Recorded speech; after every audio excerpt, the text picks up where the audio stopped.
When you have a bunch of shapes and you want them to line up in PowerPoint, you think, oh, I'm going to have to nudge them or add a line or a grid or whatever. No, there's a really quick way to do this. Okay, let's take a look.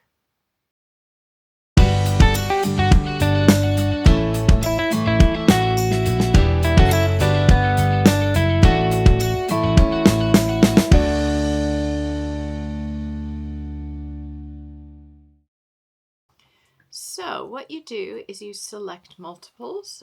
So I've just added I added one square and I copied it across, or a rectangle. So one way I could do it is to hold my shift key. So I click on the first one, hold the shift, click on the next. Or I could drag around the shapes and it selects all of them. If they were the only things on the slide, I could do a Control A.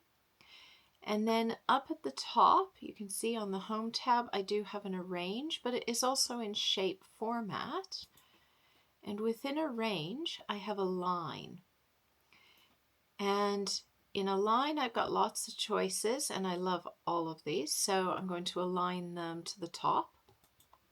And then all of a sudden, they're nice aligned. But something else that I really want is I want them all to be even. Okay, and if I want them even across the page, I'm just going to use my arrow key to move this across here. I don't know, I can't get that right.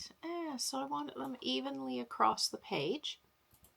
So two ways I can do it. You can see in the Align, I have distribute evenly, horizontally and vertically. And I can align to selected objects. So if I align them to the selected objects, it puts them between the first and the last one. But I'm not convinced they're on the page right. I want them aligned across the page. So again, I go in here, but I change this to Align to Slide. I go Arrange, Align, and I distribute horizontally again, and then they align across the slide. And then I can continue on and create my design.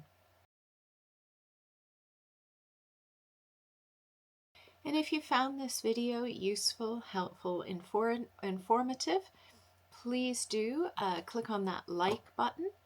And if you'd like to see more videos or encourage me to do more videos, then please do subscribe to the channel. Thanks so much and have a great day. Bye for now.